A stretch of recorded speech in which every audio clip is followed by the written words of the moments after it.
nosso canal MUSP de informações sobre temas da psicologia e comportamento está falando sobre autoestima. E está conosco hoje a psicóloga Andrea Rapoport, que é também doutora em psicologia, especialista em psicoterapia cognitiva comportamental e também docente universitária da Universidade Unilassalle de Canoas, Rio Grande do Sul. Bem-vinda, Andrea, novamente ao nosso canal. E hoje, continuando a nossa ideia de trabalhar sobre autoestima, a gente gostaria de conversar um pouquinho contigo sobre a autoestima no trabalho, né? Numa questão assim de que temos aí no trabalho, podemos ter um coordenador, um gestor, né?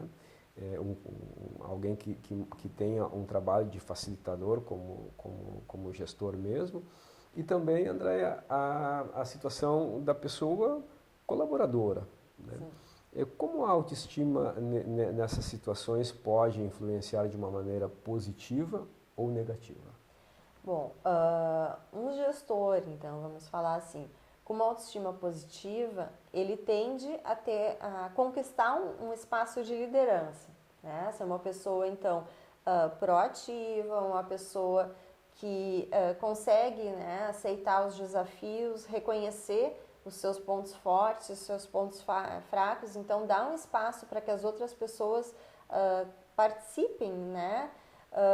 São pessoas então que têm um comportamento mais flexível, né, mais próximo com as outras pessoas. Não precisa ficar usando dessa posição de poder, né, para mostrar que é então o detentor então da verdade. Então aí a gente entra assim que essas pessoas que dizem eu sou bom, a minha resposta é a única, vocês não têm opinião, quem manda sou eu porque eu sou a pessoa capaz. Essa pessoa que tem uma autoestima inflada, né, na verdade é uma capa de defesa para que os outros não percebam as suas fragilidades. Nessa situação, dificilmente ele até consegue, digamos, um movimento, mas é um movimento de produção, vamos pensar, de colaboração, mas muito sob pressão, né, André? Sim. Porque ele vai ter que exigir, digamos assim, uma pressão continuada, né? Digamos, seria diferente se ele pudesse ter essa mesma colaboração de uma maneira mais suave, digamos assim.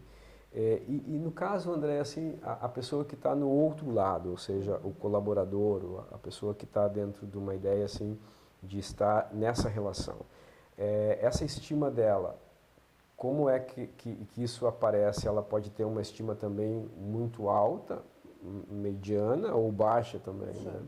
Se ela tem uma estima, digamos, baixa, ela teria dificuldade também de circular e até, digamos, desenvolver a sua própria carreira, né, dentro da organização da empresa.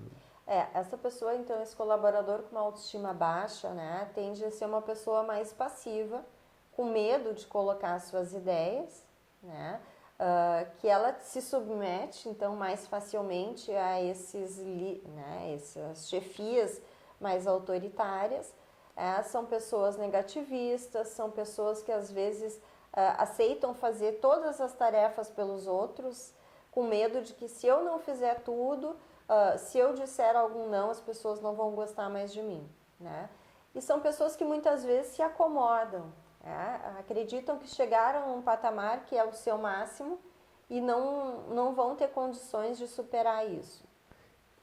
André, como é que se pode, digamos, em nível bom, pensando assim, de identificação, indicadores, como é que se pode, tanto numa relação assim como alguém que estaria, digamos, fazendo uma gestão, coordenando, como é que se pode identificar que nós temos ali um time ou pessoas que podem ter uma estima, digamos, abaixo do esperado, ou uma estima, digamos, não tão positiva, né?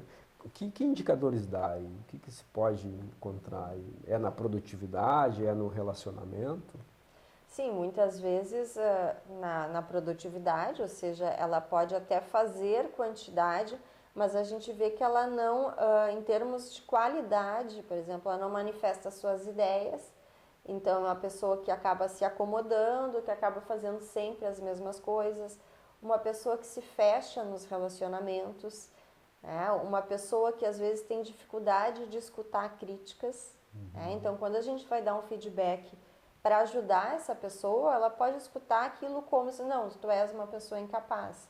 Né? Então, ter dificuldade de modificar e aceitar que as outras se aproximem. Essa pessoa, esse profissional, Andréia, poderia também dar uma ideia, né, quase que errônea, de que ele não está envolvido ou que ele não quer se envolver e às vezes é uma dificuldade, Exatamente. né, digamos, de manifestar-se por um temor, digamos assim. E muitas vezes tem um grande potencial e que também o gestor percebe, mas a pessoa não percebe que tem esse potencial.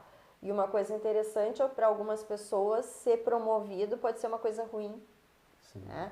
Por não acreditar que possa desempenhar um papel além, né, do que ela está fazendo. Sim, que essa missão nova com responsabilidade, digamos, potencializada, pode disparar nela um sentimento de incapacitação.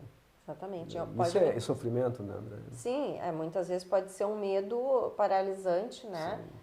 Ou até a pessoa, sem se dar conta, ela começa a se boicotar, né, para que não assuma, né, aquele novo papel. Estamos conversando com a psicóloga Andréia, que é também doutora em psicologia e especialista em psicoterapia cognitivo-comportamental. E a gente está falando hoje sobre autoestima.